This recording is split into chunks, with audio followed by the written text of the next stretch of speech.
ఓం నమ శివాయ.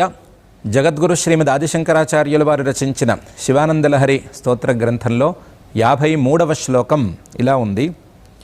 ఆకాశేన శిఖీ సమస్త ఫణినాం నేత్రా కలాపీ నతానుగ్రాహి ప్రణవోపదేశ నినదైః కేకీతి యోగీయతే శ్యామాం శైలసముద్భవాం ఘనరుచిం దృష్ట్వా నటంతం ముదా వేదాంతోపవనే విహారరసికం తం నీలకంఠం భజే. ఈ శ్లోకంలో ఆచార్యుల వారు మహేశ్వరుణ్ణి ఒక మయూరంగా నెమలిగా చిత్రీకరించి ఆ నెమలిగా చిత్రీకరించినటువంటి ఆ మహేశ్వరుణ్ణి సేవిస్తున్నాను అని ప్రతిపాదన చేస్తున్నారు. గత శ్లోకంలో పరమేశ్వరుణ్ణి ఒక మేఘంలా ఆచార్యుల వారు ప్రస్తుతి చేశారు. ఆ మేఘాన్ని చూసి నర్తించేటువంటి మయూరంగా కూడా నెమలిగా కూడా ఆ పరమేశ్వరుణ్ణే చిత్రీకరించవచ్చు అనేటువంటి భావనతో ఈ శ్లోకంలో అలా చిత్రీకరణ చేస్తున్నారు. నెమలి మనకు తెలిసినటువంటి జంతువు, ఇన్ఫ్యాక్ట్ మనకు జాతీయ పక్షి కూడా అది. ఈ నెమలికి శిఖి, కలాపి, కేకి అని 3 పేర్లున్నాయి. శిఖి అంటే నెత్తి మీద పిలకలాగా చిన్న భాగం ఉంటుంది కాబట్టి, శిఖలాంటి భాగం ఉంటుంది కాబట్టి శిఖి అని పేరు. ఆ శిఖకే కలాపహ అని మరొక పేరుంది కాబట్టి కలాపి అని నెమలికి పేరు. అలాగే నెమలి అప్పుడప్పుడు కే అని శబ్దం చేస్తుంది కాబట్టి కేకి అని కూడా పేరు. నెమలి యొక్క శబ్దానికి కేకహ అని పేరు. ఆ కేకలు పెడుతుంది కాబట్టి మన తెలుగులో కేకలు కాదు, నెమలికి కేకి అని పేరుంది. పరమేశ్వరుడికి కూడా శిఖి, కలాపి, కేకి అనేటువంటి 3 పేర్లు కుదురుతాయి. అలాగే మయూరం అంటే నెమలి మేఘాన్ని చూసిన వెంటనే, నల్లని మబ్బుని చూసిన వెంటనే నాట్యమాడటానికి ప్రయత్నం చేస్తుంది, నాట్యమాడటాన్ని ఇష్టపడుతుంది. అలాగే పరమేశ్వరుడు కూడా నల్లని అమ్మవారిని, కాళీ అమ్మవారిని లేదా శ్యామల వర్ణంతో ఉండేటువంటి అమ్మవారిని చూసి ఆనందంగా ఉన్నాడు కాబట్టి ఆ లక్షణం కూడా, నెమలికి ఉండేటువంటి ఆ లక్షణం కూడా పరమేశ్వరుడికి పడుతుంది అని ఆచార్యుల వారు భావిస్తున్నారు. అందుకని పరమేశ్వరుణ్ణి శిఖి, కలాపి, కేకి అని మొదలు 3 పేర్లతో కీర్తించి తరువాత అమ్మవారిని చూసి ఆనందంగా ఉన్నాడు అనే విషయాన్ని ప్రస్తావన చేయబోతున్నారు. అందులో పరమేశ్వరుడు శిఖి ఎలా అవుతాడు అంటే ఆకాశేన శిఖి. పరమేశ్వరుడు పంచభూతమయ శరీరంతో ఉన్నాడు కాబట్టి పంచభూతాలలో చివరి భూతమైనటువంటి లేదా మొదటి భూతమైనటువంటి ఆకాశం పరమేశ్వరుడికి శిఖాస్థానంలో ఉంది కాబట్టి ఆకాశేన శిఖి. సమస్త ఫణినాం నేత్రా కలాపి. పరమేశ్వరుడి యొక్క శిరస్సు మీద పాములకు రాజైనటువంటి వాసుకి ఆభరణంగా అమరి ఉన్నాడు కాబట్టి ఆ ఆభరణం నెమలి నెత్తి మీద ఇంతకుముందు చెప్పుకున్నటువంటి కలాపంలా ఉంది కాబట్టి సమస్త ఫణినాం నేత్రా కలాపి. సమస్త ఫణినాం నేత్ర పాములన్నిటికీ రాజైనటువంటి వాసుకి చేత కలాపి ఈయన ఆభరణవంతుడయ్యాడు, కలాపవంతుడయ్యాడు. ఈ దృష్టితో చూసుకున్నప్పుడు మయూరానికి ఉండవలసినటువంటి ఈ కలాపి అనేటువంటి శబ్దం పరమేశ్వరుడికి కూడా వర్తిస్తోంది. అలాగే నతానుగ్రాహి ప్రణవోపదేశ నినదైః కేకీ. పరమేశ్వరుడు నెమలిలాగానే కేకీ అని పిలవబడటానికి అర్హుడు. ఎలా అంటే ఎవరైతే పరమేశ్వరుణ్ణి నమస్కరించి వినయంతో ప్రార్థిస్తారో అటువంటి వారికి అనుగ్రహ బుద్ధితో పరమేశ్వరుడు ప్రణవోపదేశాన్ని చేస్తాడు. నత అనుగ్రాహి ప్రణవోపదేశ నినదైః. అటువంటి ప్రణవోపదేశ శబ్దాలతో పరమేశ్వరుడు శబ్దవంతుడయ్యాడు కాబట్టి నెమలికి కేకి అనేటువంటి పేరు రావటానికి వీలుగా కొన్ని శబ్దాలు ఉన్నట్లుగా పరమేశ్వరుడికి కూడా ఈ ఉపదేశ శబ్దాలు కేకి అనేటువంటి పేరు రావటానికి వీలుగా ఉన్నాయి, లేదా కేకి అని పరమేశ్వరుణ్ణి పిలుచుకోవటానికి వీలుగా ఉన్నాయి. కాబట్టి నతానుగ్రాహి ప్రణవోపదేశ నినదై కేకీ ఇది యహ గీయతే. ఎవరైతే, ఏ పరమేశ్వరుడైతే ఇలా నెమలి పేర్లతో పిలువబడుతున్నాడో, అంతేకాకుండా నెమలి యొక్క లక్షణాలను కనబరుస్తున్నాడో, నెమలి యొక్క లక్షణమైనటువంటి మేఘాన్ని చూసిన వెంటనే, నల్లని మబ్బును చూసిన వెంటనే నాట్యమాడటానికి ప్రయత్నం చేయటం అనేటువంటి లక్షణాన్ని పరమేశ్వరుడు కూడా కనబరుస్తున్నాడు. శ్యామాం శైల సముద్భవాం ఘనరుచిం దృష్ట్వా నటంతం ముదా. శ్యామాం నల్లగా ఉండేటువంటి అమ్మవారు, శైల సముద్భవాం, శైలం అంటే పర్వతరాజమైనటువంటి హిమాలయానికి సముద్భవాం కన్యగా పుట్టినటువంటి అమ్మవారు, ఘనరుచిం మేఘంలాగా కాంతి కలిగినటువంటి అమ్మవారు, మేఘంలాగా భక్తులకు వరాలను వర్షించేటువంటి అమ్మవారు. ఆ అమ్మవారిని చూసిన వెంటనే ఘనరుచిం దృష్ట్వా నటంతం ముదా, సంతోషంతో నాట్యం చేస్తున్నాడు, నెమలి లక్షణాలనే కనబరుస్తున్నాడు.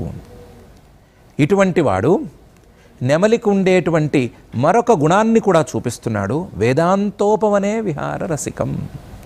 నెమలి పూదోటలలో లేదా తోటలలో విహరించడానికి ఎక్కువ ఇష్టపడుతుంది. చెట్లెక్కి దిగటము, చెట్ల మొదళ్లలో కూర్చోవటం లాంటి పనులను చేయటానికి ఇష్టపడుతుంది. ఈయన ఉపనిషత్తులు అనేటువంటి వనాలలో విహరించడానికి ఇష్టపడుతున్నాడు. వేదాంతోపవనే విహార రసికం. వేదాంతాలు, ఉపనిషద్వాక్యాలు అనేటువంటి వనాలలో విహరించటానికి ఈయనకు చాలా ఇష్టం ఉంది. విహార రసికుడు ఈయన. వేదాంతోపవనే విహార రసికం. కేవలం ఉపనిషద్వాక్యాలతో మాత్రమే ఆయన ప్రతిపాద్యంగా ఉన్నాడు. అటువంటి నీలకంఠం, తం నీలకంఠం భజే. నీలకంఠం నెమలిలాంటి నల్లని కంఠము కలిగినటువంటి ఈ పరమేశ్వరుడిని నేను భజే, సేవిస్తున్నాను అని ఆచార్యుల వారు ఈ శ్లోకంలో పరమేశ్వరుణ్ణి నెమలిగా చిత్రీకరించి, నెమలిగా రూపణ చేసి, రూపకాలంకార నియమాల ప్రకారం ఈ శ్లోకంలో వర్ణన చేసి చూపిస్తున్నారు. రూపకాలంకారమో, మరొక అలంకారమో, లేదా కావ్య చిత్రణో, మంచి అందమైనటువంటి కల్పనో, ఇవన్నీ అలా ఉంటూ ఉండగానే ఆచార్యుల వారు నతానుగ్రాహి ప్రణవోపదేశ నినదైహి అనేటువంటి ప్రధానమైన పదాన్ని ఈ శ్లోకంలో గుచ్చి చూపిస్తున్నారు. పరమేశ్వరుడు తనను ఆశ్రయించి, తన యందు వినయంగా నమస్కరించి, తన అనుగ్రహం కోరినటువంటి వారికి ప్రణవోపదేశం దాకా ఉండేటువంటి ఉపదేశాలను చేసి, వారి వారి యోగ్యతను అనుసరించి ఉపదేశాలు చేసి, వారికి అభీష్టమైనటువంటి ఫలితాలను ఇస్తాడు, లేదా వారు కోరుకోదగినటువంటి ఫలితాన్ని వారికి దగ్గర చేస్తాడు అనేటువంటి అంశాన్ని ప్రధానంగా ఆచార్యుల వారు ఈ శ్లోకంలో చూపిస్తున్నారు. దీనికి ఉదాహరణగా శుకరహస్యోపనిషత్తులోని వృత్తాంతాన్ని మనం గమనించుకోవచ్చు. శుకరహస్యోపనిషత్తులో వేదవ్యాసుడు తనకు దైవప్రసాదలబ్ధంగా పుత్రుడిగా ప్రాప్తించినటువంటి శ్రీశుక మహర్షి గారికి పుట్టిన వెంటనే పెద్దగా కాలం కాకుండానే ఉపనయనం చేయాలి అని సంకల్పించాడు. ఆ ఉపనయనానికి సమస్త దేవతలను ఆహ్వానం చేశాడు. దేవతలందరూ విచ్చేశారు. విచ్చేసిన ఆ సందర్భంలో బ్రహ్మోపదేశం అని ఉపనయనంలో ప్రధాన ఘట్టం ఒకటి ఉంది. ఆ ప్రధాన ఘట్టం సమీపించినప్పుడు ఆ సందర్భంలో పరమేశ్వరుడి దగ్గరికి వేదవ్యాస మహర్షి గారు వెళ్ళాడు. వెళ్ళి దేవదేవ మహాప్రాజ్ఞ పాశచ్ఛేద దృఢవ్రత శుకస్య మమ పుత్రస్య వేద సంస్కార కర్మణి బ్రహ్మోపదేశకాలోయం ఇదానీం సముపస్థిత బ్రహ్మోపదేశ కర్తవ్య భవతాద్య జగద్గురో అని ప్రార్థన చేశాడు. దేవదేవ మహాప్రాజ్ఞ, నిన్ను మించిన పండితుడు లేడు, నిన్ను మించిన దేవుడు లేడు. పాశచ్ఛేద దృఢవ్రత, ప్రాణులకు ఉండేటువంటి పాశాలను, భవ బంధాలను ఛేదించటంలో నీకు చాలా సామర్థ్యం ఉంది. వారి యొక్క బంధాలను ఛేదించాలి అనేదే నీ యొక్క దృఢమైన వ్రతం. అటువంటి వాడివి నువ్వు. అలాగే ఈ సందర్భంలో నా పుత్రుడైనటువంటి శుకుడు యొక్క ఉపనయన సంస్కార కర్మలో బ్రహ్మోపదేశ కాలం అనేది ఇప్పుడు సమీపించింది. ఈ బ్రహ్మోపదేశ కాలంలో నీవు వాడికి బ్రహ్మోపదేశాన్ని చేయవలసింది. ఎందుకంటే నీవు జగద్గురువువి, జగద్గురువువి కాబట్టి నా పుత్రుడికి కూడా గురువుపై నీవు బ్రహ్మోపదేశాన్ని చేయవలసింది అని ప్రార్థించాడు. ప్రార్థిస్తే పరమేశ్వరుడు సన్నగా నవ్వి ఇలా అన్నాడు, మయోపదిష్టే కైవల్యే సాక్షాత్ బ్రహ్మణి శాశ్వతే విహాయ పుత్రో నిర్వేదాత్ ప్రకాశం యాస్యతి స్వయం అని. నాయనా, మామూలుగా మానవులు చేసుకునేటువంటి ఒడుగులలో బ్రహ్మోపదేశం అనే పేరుతో చిన్న ఉపదేశం చేస్తారు. ఆ పిల్లవాడు బ్రహ్మజ్ఞానం పొందేందుకు వీలుగా సాధన చేసుకోవాలి అనేటువంటి అభిప్రాయంతో చేస్తారు. కానీ నేను అలాంటి చిన్న చిన్న బ్రహ్మోపదేశాలు అయితే చెయ్యను. నేను పూర్తిగా బ్రహ్మనే ఉపదేశం చేసేస్తాను. నేను గనక ఉపదేశం చేస్తే ఆ ఉపదేశాన్ని స్వీకరించేవాడే గనక అర్హుడైతే వాడు వెంటనే పరమ వైరాగ్యంతో, జ్ఞానంతో, ప్రకాశంతో ఇక్కడి నుంచి వెళ్ళిపోయే ప్రమాదం ఉంది. వెళ్ళిపోతాడు లేకపోతేను. కాబట్టి ఇలాంటి సందర్భం ఒకటి తటస్థిస్తుంది. దాన్ని చూసుకుని నువ్వు జాగ్రత్తగా ప్రార్థన చేయి.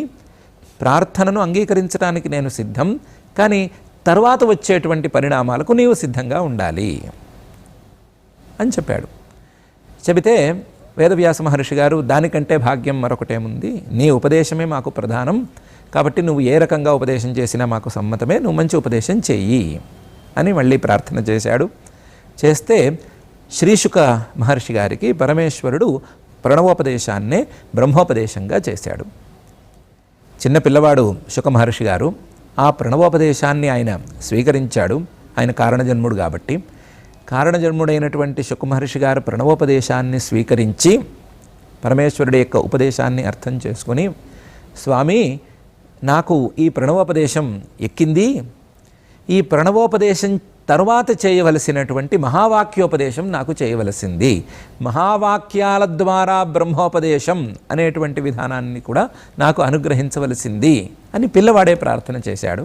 పిల్లవాడు ప్రార్థన చేసినందుకు పరమేశ్వరుడు మరింత సంతోషించి, ఈ మహావాక్యాలు అంటే ఉపనిషత్తులలో ఉండేటువంటి జీవబ్రహ్మలకు ఏకత్వాన్ని బోధించేటువంటి వాక్యాలు, ఈ వాక్యాలు ప్రతి ఉపనిషత్తులోనూ ఉండి తీరుతాయి. ప్రతి ఉపనిషత్తులలోనూ ఉండేటువంటి ఈ వాక్యాలలో ప్రధానమైన వాక్యాలు 4 ఉంటాయి. ఒక్కొక్క వేదానికి ఒక్కొక్క మహావాక్యం ప్రధాన వాక్యం అని చెబుతారు. ఆ ప్రధానమైనటువంటి వాక్యాల యొక్క అర్థాన్ని సరిగ్గా తెలుసుకునేటువంటి విధానాలు నేను నీకు చెప్తాను. వాటిని జపం చేసేటువంటి విధానాలు చెప్తాను. వాటికి అంగన్యాసాలు, కరన్యాసాలు రకరకాలుగా ఉన్నాయి. వాటన్నిటినీ చెబుతాను. దానితో పాటుగా ఒక్కొక్క వాక్యంలోనూ ఉండేటువంటి పదాలను విడదీసి అర్థం చేసుకునేటువంటి విధానాలను కూడా చెప్తాను.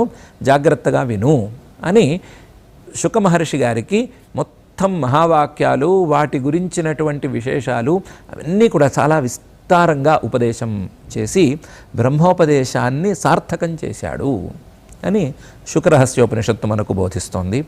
ఆ శుకరహస్యోపనిషత్తులోనూ ఆయా సందర్భాలలో పరమేశ్వరుడు చేసేటువంటి ప్రణవ మంత్రోపదేశాలలో ఉండేటువంటి గాంభీర్యాన్ని అన్నిటినీ దృష్టిలో పెట్టుకుని ఆచార్యుల వారు ఆ అంశాన్ని ప్రస్తావన చేయదలుచుకుంటూ, నతానుగ్రాహి ప్రణవోపదేశ నినదైహి కేకీతి యోగీయతే అని ఈ శ్లోకంలో రూపణ చేస్తున్నారు.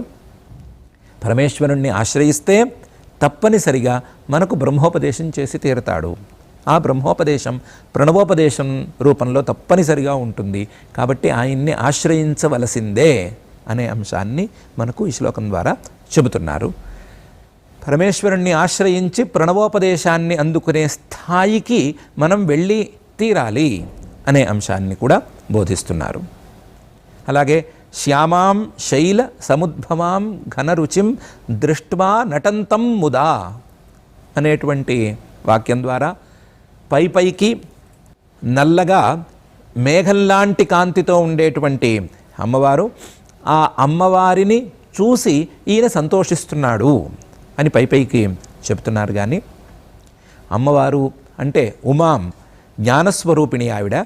ఆ జ్ఞానస్వరూపిణి అయినటువంటి అమ్మవారిని చూసి సంతోషిస్తున్నాడు, జ్ఞానాన్ని చూసి సంతోషిస్తున్నాడు, జ్ఞానం పొందేటువంటి భక్తులను చూసి సంతోషిస్తున్నాడు, భక్తులకు జ్ఞానాన్ని ప్రసాదించేటువంటి అమ్మవారిని చూసి సంతోషిస్తున్నాడు అనే అంశాన్నే ప్రధానంగా ఆచార్యుల వారు చెప్పదలిచారు.